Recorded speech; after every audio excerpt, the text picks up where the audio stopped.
አንዴ ብቻ አይደለም ከአንድ 3-4 ነው ሩታን ስታስለቅሳት ስታሳዝናት ሩታ ባላደረገችው ነገር ስትወነጀል ስትወቀስ አርግዛም ወልዳም ስታነባ የነበረችው በዚህ ልጅ ምክንያት ነው። ሞኝ ሰው ሲመክሩት የቀንዱበት ይመስለዋል የሚለው ተረትና ምሳሌ ቦታውን አገኘ ማለት አይደል? ሄርሜላ እያደረገች የነበረው ትክክል ነበረው የሚለውን አጣሩ፣ ራሳችሁን ፈትሹ። ሄርሜላ ለምንድን ነው ስንደግፋት የነበረው ብላችሁ አስቡ። እዚህ ቀደም የወሰድሽው ቦታ ትክክል አይደለም። ሄዶ ከመጣ በኋላ የሆነውን ነገር ተመልከቱ። ጭራሽ ብሶበን ነው የመጣው። ሰላም ጤና ይስጥልን የኔ ቤተሰቦች እንዴት አላችሁ? ይህ አብርሽ ቲዩብ ነው አለው እየፈጠረኝ ይመስገን። እንግዲህ ውድ ቤተሰቦቻችን የሰው ልጅ የዘራውን ያጭዳል አይደል የሚባለው።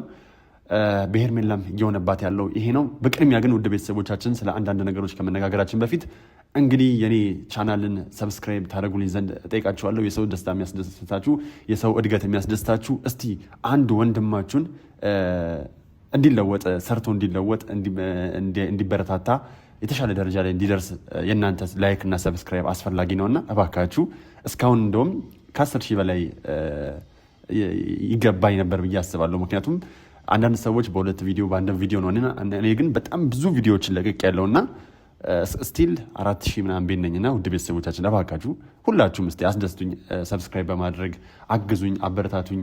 ያው እንደ አንድ ወጣት ይህ ቻናል በጣም ነው የሚያስፈልገኝ። ብዙ ስራዎችን እንሰራበታለሁ። የሚሰማኝን ሀሳቦች ወደ እናንተ ይዤ የመጣው ከእናንተ ጋር የምነጋገርበት ቻናል ነው እና ውድ ቤተሰቦቻችን ቪዲዮዬንም እስከ መጨረሻው በማየት አግዙኝ፣ አበረታቱኝ እባካችሁ። ይህ ለእናንተ ቀላል ነው እና ታደርጉታላችሁ ብዬ አስባለሁ። እስቲ 10 ሺህ እባካችሁ፣ ከዛም በኋላ ደግሞ እያለን እንቀጥላለን። ለጊዜው ግን አሁን 10 ሺህ አስገቡኝ እባካችሁ። እስቲ ሁላችሁም እንተባበር፣ እንተጋገዝና የሰው ደስታ የሚያስደስታችሁ ቤተሰቦቼ እባካችሁ አግዙኝ። በጣም እገዛውን እፈልገዋለሁ።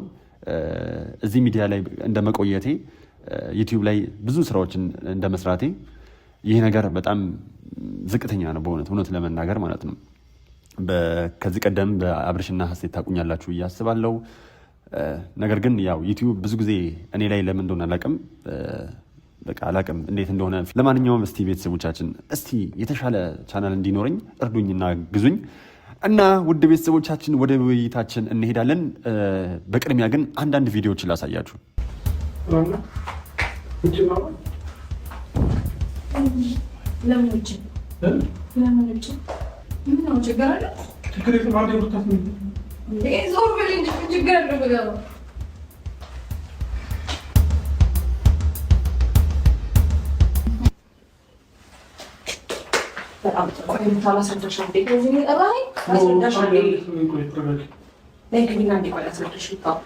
እንደምታስቢው አይደለም። አንዴ ላስረዳሽ።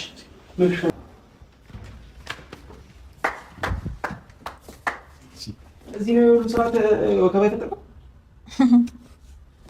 ይቅርታ አረበሽ ናቸው መሰለኝ። በጣም ይቅርታ።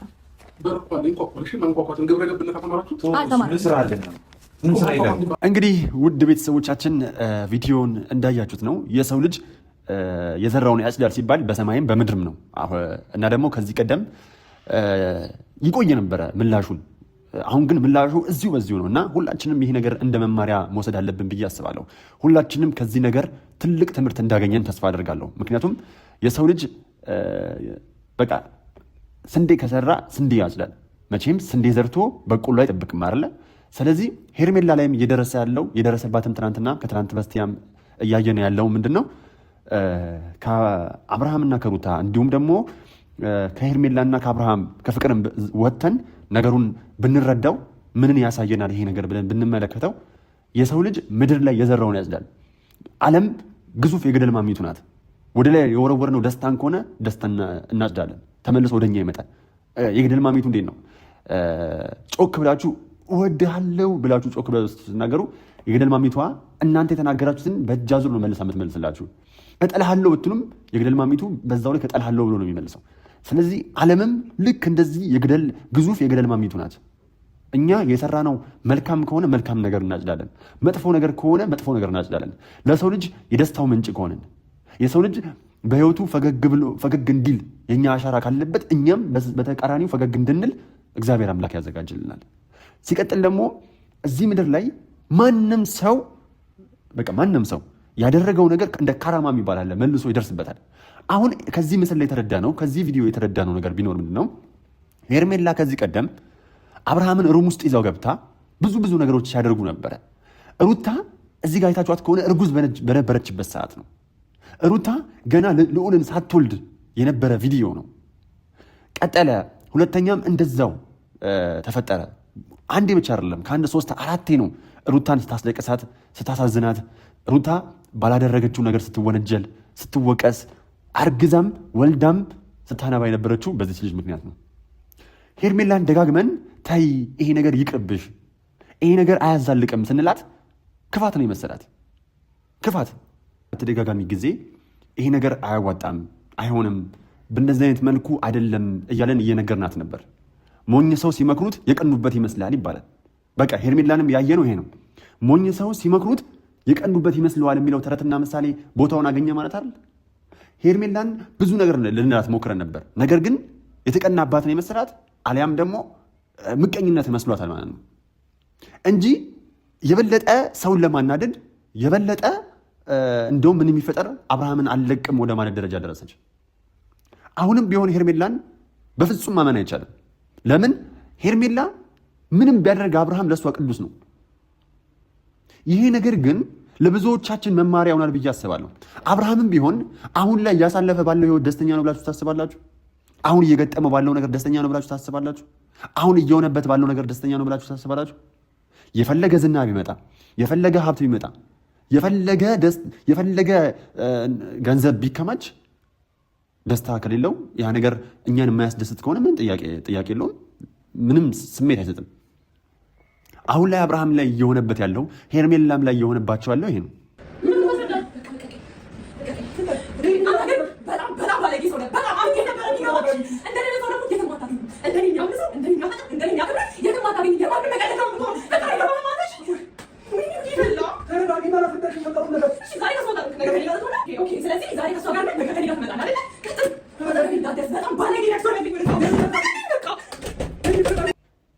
አብርሃም በስሜታዊነት ሩታና ፍቅርን የጎዳ እየመሰለው ከዚህ ቀደም ሩታን የጎዳ እየመሰለው አሁን ከቅርብ ወዲህ ደግሞ ፍቅርንም የጎዳ እየመሰለው ሮጦ ሄርሜላን እንደመጠቀም ያሳረጋት ነበር።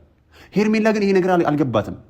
ሄርሜላ የመሰላት እንደነገርኳችሁ ነው። ሞኝ ሰው ሲመክሩት የቀኑበት ይመስለዋል የሚባለው ተረት እዚህ ጋር ይመጣል። ምንም ነገሮችን ለመቀበል ዝግጁ አይደለችም። ምንም የሚነግሯትን ነገር ተቀብላ በጥሩ ምላሽ ለመስጠት ፈቃደኛ አይደለችም። ፍቅር እኮ ከአንድም ሁለቴ ሄዳ ታዩ አብርሃም አይጠቅምሽም ከህይወትሽ አስወጪው ብላ ነግራት ነበር። ነገር ግን እሷ ይህንን ነገር ለማድረግ ፈቃደኛ አልነበረችም። ሄርሜላ እዚህ ምድር ላይ የሰራሽውን ከማጨዱ እንጂ ምን ጠብቀሽ ነበር? ትናንትና የተፈጠረው ነገር በነገራችን ላይ አልገረመኝም። ምክንያቱም የአብርሃም ባህሪ ነው። ሲቀጥልም ደግሞ ይሄ ነገር ሄርሜላ ላይ እንደማይደርስባት ለምን እርግጠኛ እንሆናለን? ይደርስባታል እንጂ ሩታ ላይ የደረሰው ኃጢአት ስላለባት ነው? በፍጹም ልጁ የማይሆን ስለሆነ ከሆነ ጊዜ በኋላ አስተሳሰቡ ስለተቀየረ ነው። አሁን ሄርሜላ በምን አይነት ሁኔታ ውስጥ ትገኛለች? ፍቅርስ የያዘችበት ቪዲዮ ምንድን ነው? እርግጠኛው የምነግራችሁ እኔ ፍቅር ቪዲዮ ይዛብታለች ብዬ አላምንም። በፍጹም አብርሃም እንዲፈራ፣ አብርሃም ወደ ቀድሞ እንዲመለስ፣ ወደ ሩታ እንዲመለስ ነገሮችን በአጽንኦት እንዲያይ ነው እንጂ በፍጹም ፍቅር ከአብርሃም ጋር መሆን ፈልጋ እንዳልሆነ ግልጽ ነው። በፍጹም አብርሃምን እንደውም ያስታወሰችው አብርሃም እርግጠኛ ነኝ ፈልጎ ነው ያገኛት። ባለፈው ራሱ ከሄርሜላም ጋር ከሩታም ጋር ጥሩ ያልሆነ ሲመስለው በቃ ያለችኝ ፍቅር ነች፣ ብዙ ነገርን የምትረዳው ፍቅርን ላገኝ ብሎ ነው ፍቅርን ደውሎ ያገኛት እንጂ ፍቅር ሁላ የምታስታውሰው አይመስለኝም። ትናንትና ፍቅር ስትናገር የነበረው ምንድን ነው? ብዙ የልጅነቴን ብዙ ነገር ቀመታችሁኛል ምናምን ስትል ነበር። ይሄ ሩታን ምን ጊዜም አለችበት በዚህ ድራማ ስለምትባል ሩታ እንደሌለችበት ለማሳየት ነው። ሩታ እዚህ ነገር ውስጥ እንደሌለችበት፣ ሩታ እዚህ ነገር ውስጥ አሻሯ እንደሌለ ለማሳወቅ፣ ሩታ ነፃ ለማድረግ ነው እንጂ ፍቅር አብርሃምን ፈልጋው እንዳልሆነ ግልጽ ነው። ሌላው አብርሃም ትናንትና ሲናገር የነበረው ነገር በጣም ሲያዝናናኝ ነበር። አብርሃም ምን አለ? የምትፈልጊውን ካገኘሽ በኋላ አላት። የምትፈልጊውን ነገር አገኘሽ አላት። እንዴ እባክህ ጌታዬ ገና ደህና ዘመን አምጣ አለ። እንዴ ከዚህ ቀደም ሴቶች ናቸው የምትፈልጉትን ካገኛችሁ በኋላ እናንተ ወንዶች ምናምን ያላሉ፣ ያቺ ጣፋጯን ካገኛችሁ በኋላ ምናምን እያሉ ምን ጊዜም በቃ የሴቶች አባባል እቺ ነበረች። የምትፈልጉትን ነገር ወንዶች የምትፈልጉትን እስከምታገኙ ድረስ ነው። ወንዶች የምትፈልጉትን ነገር እስከምታገኙ ድረስ ነው የሴቶች አባባል ነች። ወንድ ልጅ ለመጀመሪያ ሲጠቀመው የሰማሁት አብርሃም ነው። የምትፈልጊውን ነገር አገኘሽ አይደል አላት እኮ ፍቅርን። ምንድን ነው የምትፈልገውን ያገኘችው? እኔ እኮ አሁን አብርሃም ትክክለኛ አለመሆኑ በጤናው አለመሆኑ የምታውቁት ይሄንን ነው። አብርሃም ብዙ ነገሩ ተበላሽቷል። ብዙ አስተሳሰቡ ተሰርቋል። ብዙ ነገሩ መርዘውበታል። አብርሃም ደህና እንዳይሆን ብዙ ሰዎች የራሳቸውን አሻራ አሳርፈዋል። አብርሃም እናንተ የምታውቁት ከዚህ ቀደም ሰው አክባሪው ትዳሩን ፍቅሩን አክባሪው አብርሃምን ነው አሁን እያየን ያለ ነው። አብርሃም እኮ ደንገጥ የሚል ልጅ ነው። ሲቀጥል ደግሞ ለየትኛውም ሰው ክብር ያለው ልጅ ነው አብርሃም። አሁን አብርሃም ቡዜን ብትሆኚ ከሩታ ራስ ላይ ወርደሽ የሆነውን ነገር በስነ ስርዓት ብታጣሪ መልካም ነው ብለን እናስባለን። አብርሃም ከጤናው አይደለም። አንድ ሰው ባይያዝ ኖሮ በዚህ ልክ እንደዚህ አይሆንም። አንድ ሰው የሆነ ነገር ከበስተጀርባው ባይኖር በዚህ ልክ እንደዚህ አይሆንም። አብርሃም እኮ በጣም ብዙ ቤተሰቦች ያሉት ሰው ነው። ከ500,000 በላይ ተከታይ ቤተሰብ ያለው ልጅ ነው። በዚህ ልክ ወርዶ አይገኝም። ነገር ግን ስኬቱ በፍጥነት ነው እየሆነ የነበረው። ይሄ ስኬቱ ያልወደዱ ሰዎች ምናልባት አብርሃም ላይ የሆነ ነገር ሆኖ ከሆነም እንደ ቤተሰብ ቡዜ የምትሆኝ እንደ ወንድምሽ ጥረት አድርጊና ልጁ ላይ ደረሽበት። ምናልባት ከዚህ ቀደም የወሰድሽው ቦታ ትክክል አይደለም። ሄዶ ከመጣ በኋላ የሆነውን ነገር ተመልከቱ። ጭራሽ ብሶበት ነው የመጣው። ማሰብ እንዳይችለው ነው የመጣው። ጭራሽ የኋላ ታሪኩን መሽርጦ ፍቅርን ሁላ ይዞ መመለስ የቻለው እና ይሄ ነገር ቡዜ ይዘሽው የሄድሽው ቦታ አባሰበት እንጂ ጤነኛ እንዲሆን አላደረገውም። ቡዜ ትልቁ ምኞትሽ አብርሃም ከሩታ ጋር እንዳይሆን ነው እንጂ የአብርሃም ጤንነትና የአብርሃም ደህንነት አይመስለኝም። እኔ አሁን የአብርሃም ደህንነቱ ላይ እያሳሰበኝ ነው። አሁን በዚህ ሰዓት ሄርሜላ ብቻ አይደለችም። አብርሃምስ ምን እየተሰማው ነው? አብርሃምስ ምን አይነት ጊዜ እያሳለፈ ነው? ይሄ ነገር ሁላችንም አብርሃም ፈልጎ ነው ብለን እንድናስብ ግን አያደርገንም። አብርሃም ፈልጎ አይመስለኝም ይሄን ነገር እያደረገ ያለው። የሆነ የጎደለው ነገር አለ። ታሞስ ቢሆን የሆነ ነገር አድርገውበትስ ቢሆን እውነት ለመናገር እናንተ ሩታ ላይ ጣታችሁን ቀሰራችሁ፣ እናንተ ጣታችሁን ኤፊ ላይ ቀሰራችሁ እንጂ ከዛ ውጪ አብርሃም የሆነ ነገር አለ። አብርሃም ይሄ አልነበረም። እኔ አሁን ሩታን በሚገባ ተመልከቷት። አብርሃምን ልትረዳው በጣም ብዙ እየሞከረች ነው። አብርሃምን ልታግዘው እየሞከረች እየጣረች ነው። አብርሃም ደና ሆኖ እንደዛ እንደማያደርግ እርግጠኛ ነች። ትናንትና አብርሃም ከዚህ ቀደም አይታችሁት ከሆነ አብርሃም ኃላፊነት የሚወስድ ልጅ ነበረ። ላጠፋው ጥፋት በቃ አጥፍቻለሁ ብሎ የሚያምን ልጅ ነበረ። ትናንትናም ከዚህ ቀደም የነበረውን ቪዲዮ ስታየው ግን አሁን ላጠፋው ጥፋት ሁላ ተጠያቂ የሚያደርገው ሌላ ሰው ነው። ኃላፊነት መውሰድ አይፈልግም። አብርሃም ምን እየገጠመው ነው? ተዉ። ይሄ ልጅ ግን ወደ ሌላ መስመር ሳይገባ ራሱን ሳያጣ በጊዜ ትሪት ብታደርጉት መልካም ነው። በጊዜ ወደ አስፈላጊ ቦታ ብትወስዱት መልካም ነው። ባለፈው የወሰዳችሁት ቦታ ትክክል ቦታ አይደለም። አበሶበት ነው የመጣው። ባለፈው እኮ ሄርሜላ ይዛው እንድትሄድ እነ ቡዜና ዴቭ አመቻቻችሁ አይደለ? ሄርሜላ ይዛው ሄደችው ወይ ጸበል ወይ ደግሞ ጸሎት ቦታ አይደለም። ሄርሜላ ይዛው ሄደችው ሪዞርት በሪዞርት ሩም በሩም ነው። ይህ ደግሞ ለሰይጣን በር ከፍቶ የበለጠ ላዩ ላይ እንዲስፋፋ ነው የሚያደርገው እንጂ ሌላ ምንም። ምክንያቱም ከሚስቱ ውጭ ቺትም እንዲያደርግ እድል እየከፈተለት ሊሆን ይችላል። ይሄ ልጅ የሚያስፈልገው መረጋጋት ነው። ይሄ ልጅ የሚያስፈልገው የስነ ልቦና ሐኪም አይደለም፣ ጸበል ነው። በሚገባ ጸበል ያስፈልገዋል። አንድ ሰው ጤነኛ ሆኖ መቼም የገነባውን ስብዕና ስንት ዓመት የለፋበትን ስብዕና በአንድ ጀንበር ያፈርሳል ብሎ መጠበቅ ከባድ ነው። እኔ አብርሃም ከጤናው አይደለም ባይ ነኝ። ትናንትና በተገላቢጦሽ የምትፈልጊውን ካገኘሽ በኋላ ሲላት ፍቅርን ጤነኛ እንዳልሆነ ገባኝ። እንዴ ሩታ ስትገባ ቆመና በቃ ለሩታ ይሄን ነገር እንዳደረገችበት እርግጠኛ ሆኖ ለማስረዳት ነው ሲሞክር የነበረው። ቀጠለ ሄርሜላ ደግሞ ስትናገር የነበረውን ስሙ። አምኜህ እንደዛ አደረከኝ ስትል ነበር። ይሄንን ነገር እኮ ማለት የሚጠበቅባት ሩታ ነበረች። ሄርሜላ እኮ በዚህ ጉዳይ ላይ መብት የለሽም። አሁን ትናንትና አብርሃም መብት የለሽም ስትላት ነበር ሩታን። እዚህ ቦታ መገኘት ሁላ አልነበረበሽም ስትላት ነበር ሩታን። መገኘት ያልነበረባት ግን ሄርሜላ ነበረች። ሄርሜላ አሁን የተሰማሽ ስሜት ሩታ ላይ ስትሰሪው ሩታ ይሄ ነበር የተሰማት። ሩታ እርጉዝ ሆና ነበር ይሄ ስሜት የተሰማት። አንቺ እርጉዝ ሳትሆኚ ነው ይሄ ስሜት የተሰማሽ ያለው። አሁን ሩታ ግን ሁለት ነፍስ ሆና ነው ይሄ ስሜትን ስታስተውል የነበረው፣ ይሄ ስሜት ሲደርስባት የነበረው፣ መከዳትን ስታጣጥም የነበረው። አንቺ ትናንትና ግን የተሰማሽ ስሜት እኔ ደስ ነው ያለኝ። እውነት ለመናገር እንኳን ደግ አደረገ እንደዚህ ሆነሽ። ምን ጠብቀሽ ነበረ? አንቺ እኮ ኤርፖርት ሄደሽ እኮ ጀልባ ስትጠብቂ ነበር። የትናንትናው ነገር ስለገጠመሽ ገረመሽ? ትናንትና የገጠመሽ ነገር በጣም ከገረመሽ አንቺ ጅል ነሽ፣ ቂል ነሽ ማለት ነው። ለምን ኤርፖርት ሄዶ ጀልባ እንደሚጠብቅ ሰው ቂል የለም። አንቺ ሩታ ላይ የሰራሽው ነገር አንቺ ላይ ሲደርስ የእጅን ያገኙት ብለሽ ልትታረሚ ይገባል። አንቺ ይሄ ነገር በመፈጠሩ በጣም ካዘንሽ ኤርፖርት ሄደሽ ጀልባ እንደጠበቅሽ አስበዋለሁ። ምክንያቱም ኤርፖርት ሄዶ ጀልባ የሚጠብቅ በጣም ንክ ነው፣ ጤነኛም አይደለም ማለት ነው። ስለዚህ በፍጥነት መማር አለብሽ ሄርሜላ።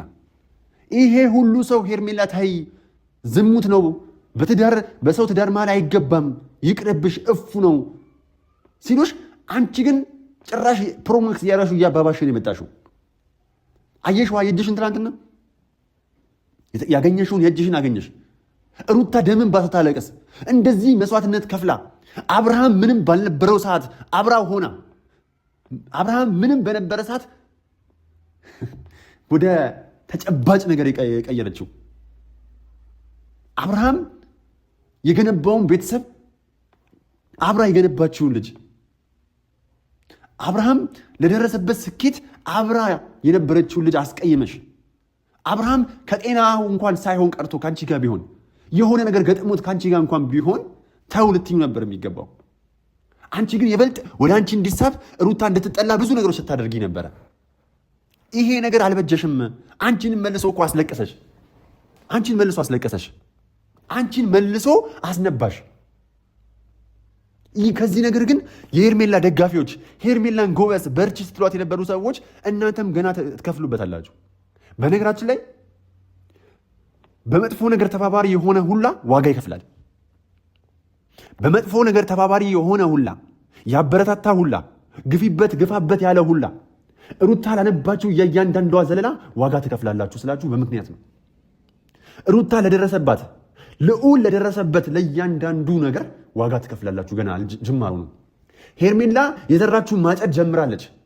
እናንተ ደግሞ አብርሃም ወንድሙን ሲከስ፣ ሚስቱን ሲከስ፣ ሚስቱ ላይ ክስ ሲመሰረት አብርሃም ግፋበት፣ ቀጥል፣ ወደኋላ እንዳትመለስ ስትሉ የነበራችሁ በጠቅላላ ዋጋ ትከፍላላችሁ። አሁንም በጊዜ ንቁና ሄርሜላ እያደረገች የነበረው ትክክል ነበረው የሚለውን አጣሩ። እራሳችሁን ፈትሹ። ሄርሜላ ለምንድን ነው ስንደግፋት የነበረው ብላችሁ አስቡ። ሄርሜላ በሰው ትዳር ውስጥ ገብታ አልነበረም ወይ? ሄርሜላ ትክክል ነበረች ወይ? ሄርሜላ አብርሃም ሲንግል ሆኖ ነው ወይ ያገኘችው? ሩታን ለምን ወቀሳችሁ? አብርሃም ከሄርሜላ ጋር እንዳይሆን ሩታ ብዙ ነገር እያደረገች ነው ብላችሁ እንዴ ምን ጠብቃችሁ ነበረ? ባሏ እኮ ነው፣ የልጇ አባት እኮ ነው። ሩታ ምንም ብታደርግ ይገባታል። ተገፍታ ነው፣ ተበድላ ነው። ግን እሷ ሁሌም ይቅር ባይ ነች። አብርሃምን ይቅር ለማለት ያልጣረችው ያልሞከረችው ነገር የለም። ሄርሜላ ትናንትና እዩዋት እንዴት ስታብድና ነበረ። ይሄ እኮ ጅማሬ ነው ሄርሜላ። ይሄ እጅግ በጣም ሌላው እኔ የገረመኝ ነገር በጠላቶች ፊት አንገቴን አስደፋኝ አለችው። ጠላቶችሽ እነማን ናቸው? አንቺ እኮ ነሽ የሩታ ጠላት የነበርሽው። አንቺ ነሽ የሩታ ጠላት ሄርሜላ፣ አንቺና መሰሎችሽ። ሩታ እኮ ጠላትሽ አይደለችም እንዴ? መጣሽባት እንጂ አልመጣችብሽ። በጠላቶች መሃል አንገቴን አስደፋኝ አልሽው አብርሃምን። ገና ምን አይተሽ? አንድ እውነት ልንገረሽ፣ ሩታን አንቺ ጠላት አይደለችም፣ አንቺ ነሽ ጠላቷ። ሩታ ትናንትና እኮ ለአብርሃም ነግረዋለች። ጀግንነት አይደለም ወንድ ልጅ ከዚህ ቀደም ብለዋለች። ወንድ ልጅ ቤቱን ለማሳደግ ቤተሰቦቹን ለመርዳት ራሱን ለማሳደግ የሚጥር እንጂ ሴት ለሴት የሚቀያየር አይደለም ብላ ነግረዋለች። አንቺ ግን አብርሃም በየትኛውም ስሜት ውስጥ ሆኖ በየትኛውም ሁኔታ ውስጥ ሆኖ ቢመለስ አብርሃም የሚመለስ እንጂ ለአንቺ ግድ የለሽም። ግን መጨረሻሽ አያምርም። ማንም መጨረሻው አእምሮ አያውቅም። ሲጀመር በፍርሃት በሰቀቀን በለቅሶ በዋይታ ነው የምትኖሪው።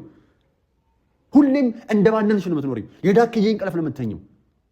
ሸዋ ያለ እንቅልፍ አተኝም። የሰው ነገር የወሰደ ሰው ሰላም የለውም። መቼም ደስተኛ ሲሆን አይተናናቅ። ይሄ ትልቅ የማንቂያ ደወል ነው። እናንተ የሰው ነገር ለመውሰድ ጥረት እያደረጋችሁ ያላችሁ ሰዎች፣ የሰው ነገር የምትመኙ ሰዎች ለጊዜያዊ ደስታ እንጂ ዘላቂ ደስታ እንደማይሰጣችሁ በዚህ ተረዱ። ሩታ ስላነባችሁ የእያንዳንዱ እንባ ተጠያቂው አሁን ማን ነው? ሄርሜላና መሰሎቿ በዙሪያ ያላችሁ ሰዎች አይደላችሁንም? ምን ሩታ ስለማንባቷ ተጠያቂው ማን ነው? ሄርሜላስ አሁን ስለማንባቷ እናንተ አይደላችሁንም? ምን ጀግና በይ አድርጊ የኛ አበባ እያላችሁ። አበባነት እኮ አይደለም፣ ውበትና ደምግባት ከንቱ ነው ይላል። ውበትና ደምግባት ከንቱ ነው። የሰው ልጅ ከምንም በላይ ውስጣዊ ውበቱ ይበልጣል። ውስጣዊ ውበት ይበልጣል። ሩታ ውስጣዊ ውበት፣ ውጫዊ ውበት ያላት ድንቅ ልጅ፣ ቆንጅዬ፣ ነገሮችን ማመዛዘን የምትችል የበሰለች፣ ማንም ሰው ለስኬቱ ከጠገቡ ልትኖር የምትችል፣ ሁሉም ሰው የሚመኛት፣ ሁሉም ሰው ቢኖረኝ ብሎ የሚመኛት ጠንካራ ሴት ሩታ። እቺ ልጅ ጥሎ ነው እንግዲህ የምታብለጨልጫ እንዴ። ባብለጨለጨ ከሆነ እኮ አዲስ አበባ ማብለጨልጫለች። ሰዎች ባብለጨለጨ አምፖል በአምፖል በሆነ ከሆነ እኮ አዲስ አበባ አምፖል በአምፖልና አብለጨልጫለች። ግን ምን ያህል ሰው በልቶ ያድራል? ምን ያህል ሰው ውሃ ጠጥቶ ያድራል? ምን ያህል ሰው በቀን አንዴ እንኳን በልቶ ያድራል? ዳቦ ይበላል። ይህን ምሳሌ ሰጠኋችሁ። አሁንም ሄርሜላ ባብለጨለጨች አይደለም፣ ምን ያህል ውስጧ ንጹህ ነው፣ ምን ያህል ውስጧ ውበት አለው ነው ጥያቄው። ቁንጅና አብሮ የሚዘልቅ አይደለም። እድሜ እየሄደ በመጣ ቁጥር የሚረግፍ ልክ እንደ ፕላስቲክ ነው። ትንሽ እሳት ያገኘው ኩምትር እንደሚል ነው። ውበትም እንደዛ ነው፣ መልክም እንደዛ ነው። በስተመጨረሻ የሚቆየው ግን ስብዕና ነው። መልክ ታጥቦ አይጠጣም። ሩታዬ እኮ ሁሉ ነገር አሟልቶ የሰጣት ከመልክ መልክ፣ ከአቋም አቋም፣ ከአስተሳሰብ አስተሳሰብ። ሁሉም ወንድ በኖረችኝ ለእድገቴ ታስፈልገኛለች። ከሁሉም ወንድ ስኬታማ ወንድ ጀርባ ልትኖር የምትችል ጠንካራዋ ሴት ሩታ ነች። አብርሃም ተሸጉዳል። ለማንኛውም ውድ ቤተሰቦቻችን ሩታዬ ሁሌም ቢሆን ካጠገቧ ነን፣ እናበረታታታለን፣ እንድትጀግን እንገፋፋታለን። ብቻዋን መቆም እንደምትችልም እያሳየች ነው። አሁንም ትቀጥላለች። ማንም ሺህ ቢያወራ ምንም ቢያወራ ሩታ ግን ሁሌም ተሰናክላ አትወድቅም። ሰው ካለው እግዚአብሔር ያለው ይበልጣልና፣ ሰው ካጠፋው ስምሽን እግዚአብሔር የጠበቀው ማንነትሽ ይበልጣል። ለማንኛውም በጣም ወዳችኋለሁ። ሩታ መቼም ውድቅ አትቀርም።